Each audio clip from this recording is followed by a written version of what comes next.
Hi, I want to talk about some stuff that happen in daily life, but I learn from them because Quran says that اقرأ كتابك, read your own book, like the whatever spirituality, whatever great philosophies or ideas that exist or has been, they all came from looking at everything that happens all around you. Like the world itself is a university, and many things happen which you could learn a lot from, and there's a lot of spirituality in it, but people just kind of think, hey, there's nothing to this, so just pass it by, and it never amounts to anything. Well, I was talking to my mom, and she was saying that in Iran, now the government or the big banks, the banks over there are mostly controlled by the government, that is coming around and has told many people that wanted to get married. There's a lot of people who are single, and also a lot of women that they cannot find the husband because a lot of their men have died in war with Iraq, or they they are afraid of making commitments because the economy, the economy is not bad, but they just you have to work, and they don't want to do that, or they don't want to pay out. So the government is telling these people, to the couples or would-be couples, hey, we're gonna give you each a loan $3,000, and you can pay it. Well, over there, the fiat currency that we have is real, or usually they refer to it as tuman, and is totally controlled by government, and you cannot trade it outside of Iran. Well, I could buy some and give it to my family, which I do usually, but the foreigners, they really they can't do anything much with it. And also the government had managed to stop collapse of the Tuman. They can't control it. They can stop obnoxious things from happening.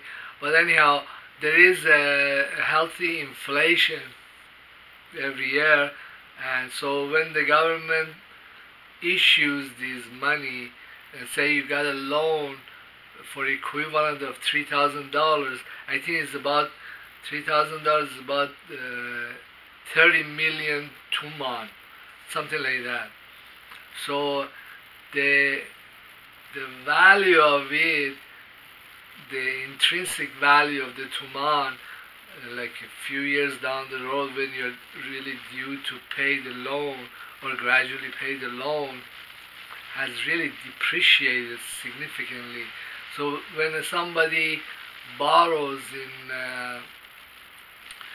Tuman and have to pay it over like 10 years, well, this is just baloney, because over the 10 years there will be more depreciation, and he or she could easily pay the loan. So this is like really our equivalent of low interest loans, or money that just became available for anybody for like for very flimsy reason, like they want to get married.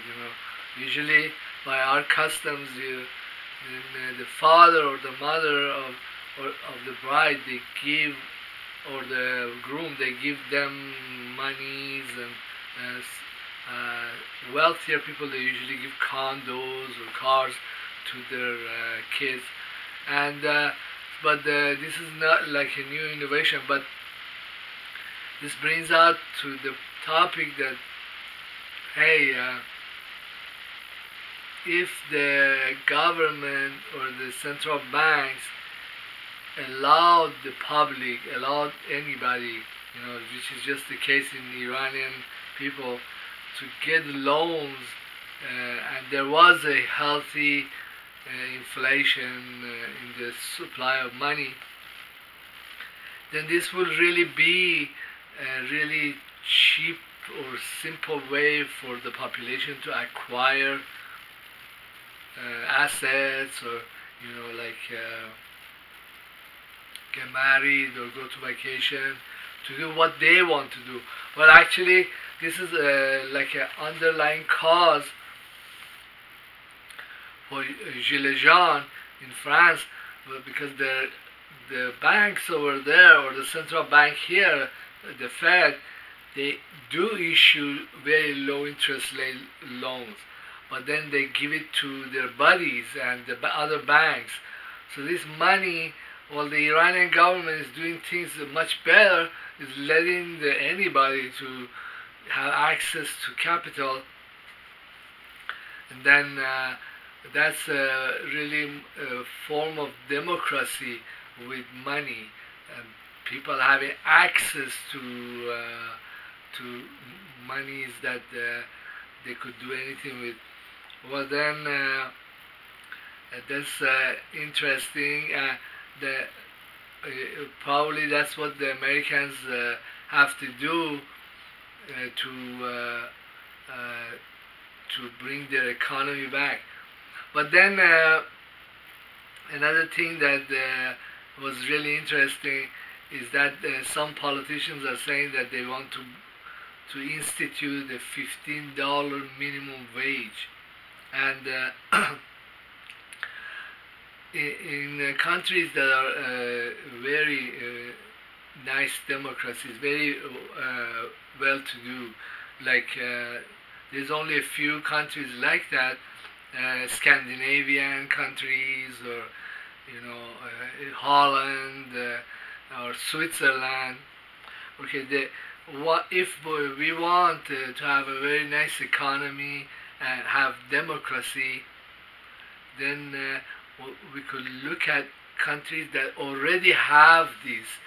They are not like us. They have real democracy, and you cannot buy your way into the office.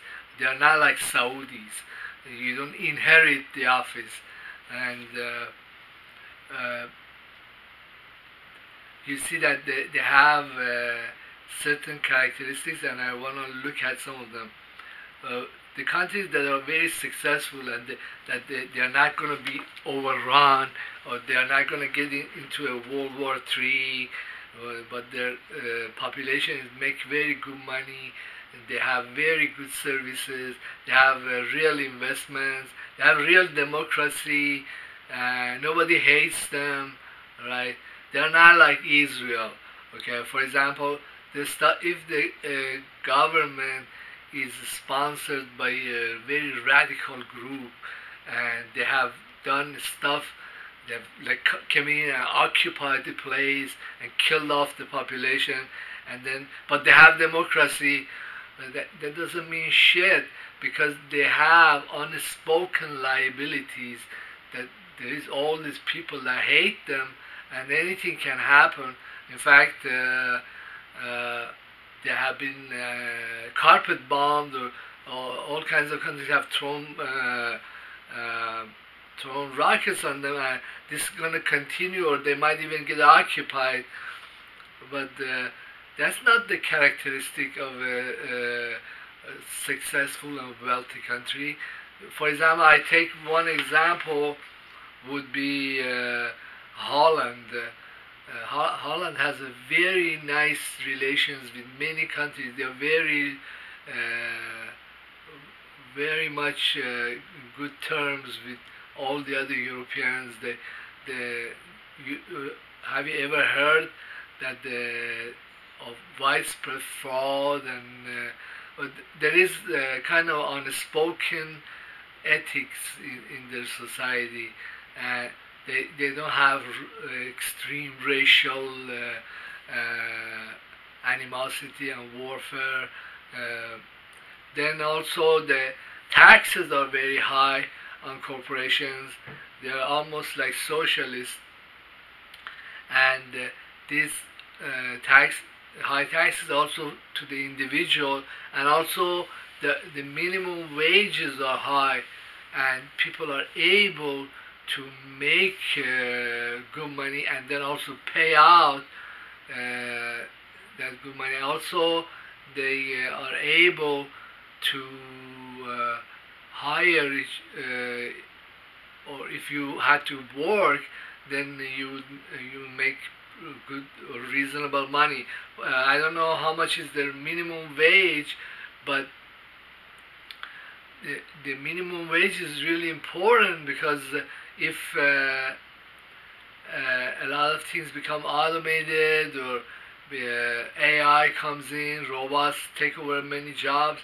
If somebody is doing you a favor or doing a service for you, well, in our way of thinking, American way of thinking, why should they not get paid? Why good wages that they could use to pay their way? Well, the other way that the Americans and their companies, they prevent high minimum wage, is by bringing out that, oh my God, all these Mexicans, all these Iranians, all these nobodies will come here and will just overrun us. All these beautiful Americans, the white, the promised wonderful people, they will be without jobs. But these nobodies, like from Guatemala or Iran, they will be in charge. This is just complete baloney, because first of all, immigration has completely collapsed, and also because many agencies and many companies really ill-treat foreigners, there is little interest, a lot less interest to come in and get jobs that the Americans don't want. And the kinds of jobs that the Americans don't want, they suck so bad that then the foreigners don't want them, because their economy has been growing. In fact, if you look at some of the Mexicans, how they dress up and how they are living, their standard of living is not that bad. Another thing was very interesting. My mom went and bought herself a condo after my stepdad died, and I was asking her, hey, how much did you pay for this condo? And she was telling me that she had bought it in a small town like Damavan, and the condo was worth about $10,000 in US dollar.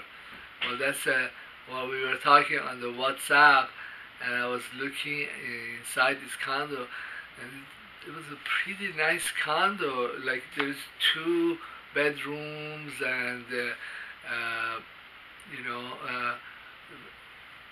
everything was pretty well furnished, the lights and stuff. So I was just that in other countries where there is real capitalism, and the banks, they don't pump all these stupid real estate investment companies with all kinds of cash, and they have not had the inclination or the desire to sink all this money into real estate. Well, there are builders over there that they have been building all these buildings and condos, and the condos or the buildings or the houses, they are not exorbitant, they are not totally screwed up like here. They are reasonable, and people are able. In fact, I was thinking of like giving her some money. It's like, oh well, why don't you get me a condo too? And then if the Americans kick me out, or if I exit myself, then there is a place I can go. But it's just that when a population or a government have independent monetary policy, and they are not all gaga over these corporations they have, strange things do not happen over there, and things or assets, they have values that are rational and reflect their economy, and the new technologies and new building codes or whatever upgrades technologically that people can make, they can seep in without all these stuff that the U.S. corporations do.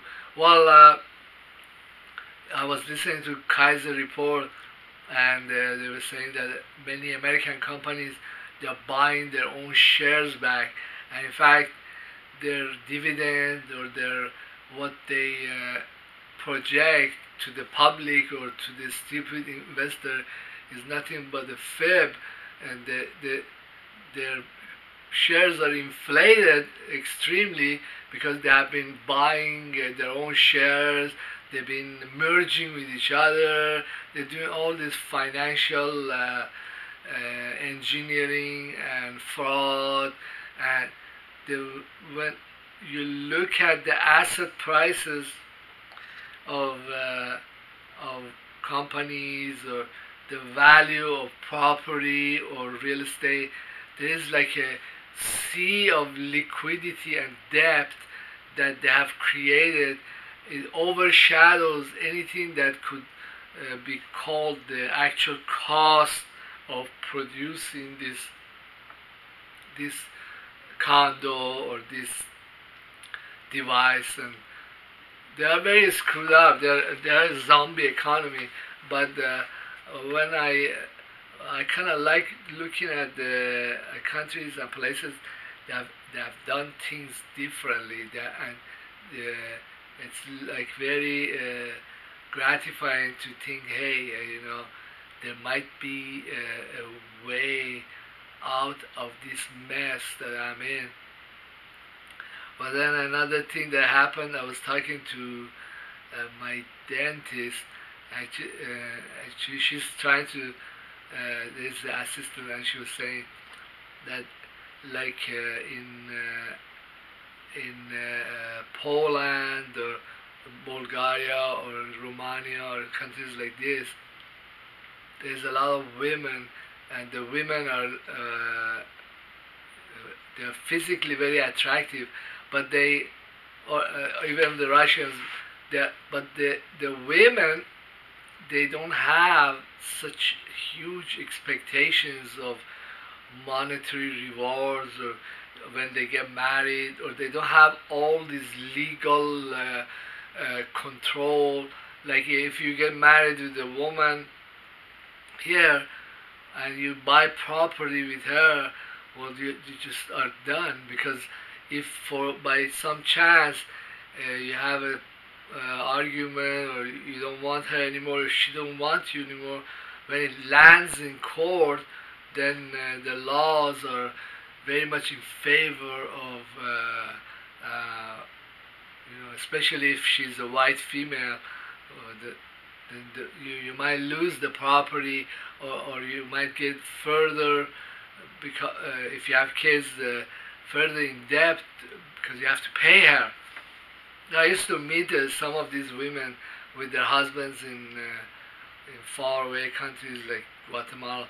Like the poor guy came in, tried to make a family, had some kids, and bought property, and then she kicked him out then he just has all this debt and obligations, either legally or he would feel obliged to pay, but he doesn't have any the laws that would safeguard his share of the property, or I don't know. It's or some places or many places are not like that. They haven't gone gaga over blonde women.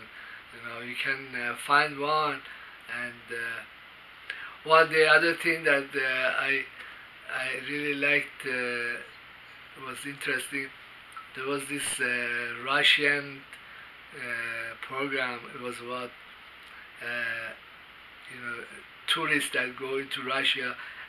She was talking about prices, and she was saying that, hey, like if you go in Moscow and you wanna go to a fancy restaurant, for two people it'll probably cost you like $20. But if I did that here, well, I know in Laguna Beach, for example, I heard from some of the restaurant owners that some people come in and the bill is as much as $500.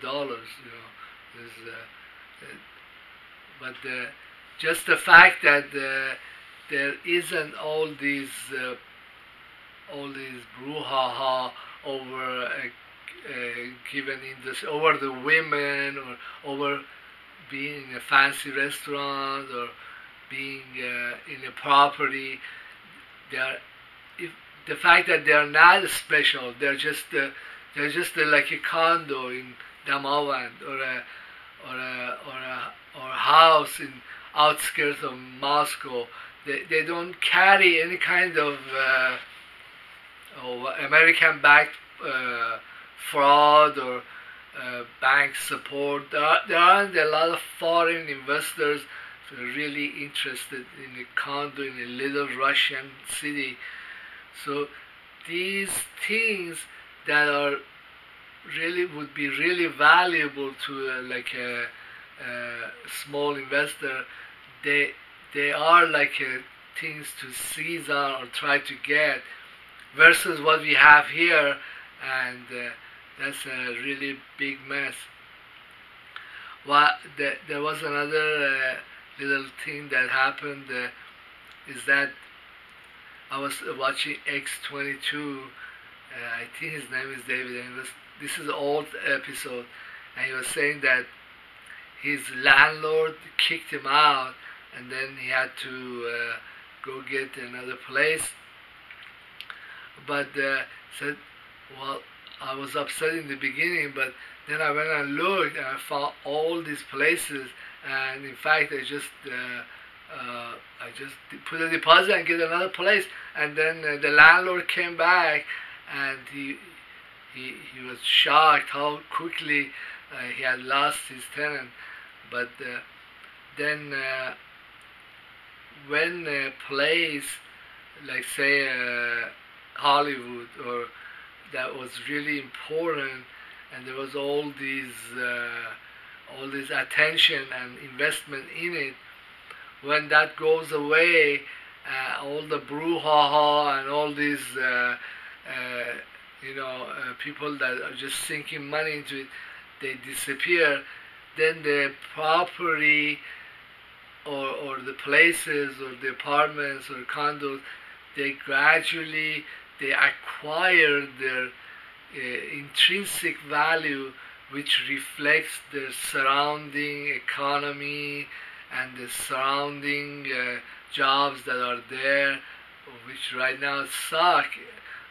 But if you have a higher minimum wage, there might be other people that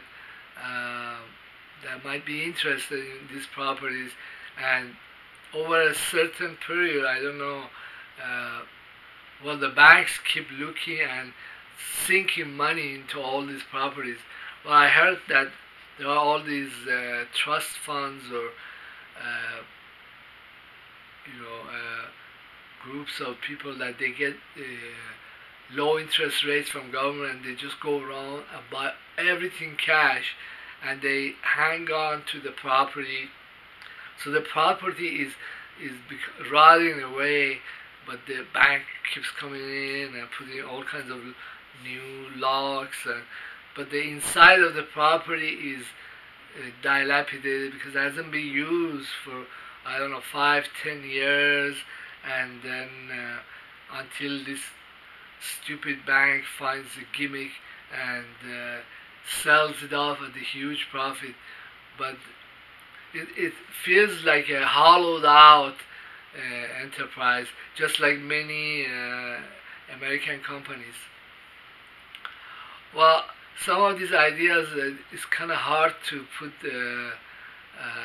like an underlying theory or underlying general trend to it, but while the other thing that's very interesting is how the prices of a lot of stuff. If you, for example, go on eBay, you see that the stuff that you can buy, they're collapsing because many producers, say agriculture, say I'm buying herbs, or I'm buying shirts, or I'm buying shoes. Well, many producers are able to produce them very cheaply in other countries, and all it takes is when they get paid that they can have to ship it here, and this can happen from anywhere. So these prices, they don't reflect the retail prices I used to pay. Before, I used to have to go to a store, and the store had to pay rent and was dependent on foot traffic. But because of technological changes and online sales, these prices do not reflect all these loss of capital because of retailing. They reflect the intrinsic manufacturing cost and just the cost of shipping and a nominal profit for the producer or distributor, which is like the whole population is getting stuff at wholesale price or as closeout. But then this can over a period of time, this can become extreme, because when you go on eBay or sales places, they are not like Amazon. They don't have something tacked on to the price. People have to really compete. It's like real capitalism, and the lowest cost manufacturer or distributor wins. But say this happens where there is price and production transparency. See, if I bought earphones for $1 for like 10 years, then this price is kind of like a memory. It stays there because I or other buyer know that this is kind of related to the cost of producing earphones, and that there are all these people in the world that can do that. So it's kind of very hard to go back to a retailing kind of industry, unless the earphones have very special qualities or something like that. But that's kind of interesting. Well, if you couple that with deflation that's induced by technological advancement, I just see that we are going toward a zero marginal cost society, and it's a trend that people miss. Anyhow, well, thank you for putting up with me and all my really weird ideas and philosophies. Oh, there's one last one, is that because of YouTube and other media, a lot of experiences or a lot of tourist attractions or production by artists like movies or audio. They're just, their costs have collapsed. As an example, I could listen for a few hours on the YouTube to very specialized music like Azeri music. There's all these Azeris, they have their music on. But 10, 20 years ago, I had to pay. I had to go find these things. Thank you again for lasting this long into the video. Please leave comment and subscribe.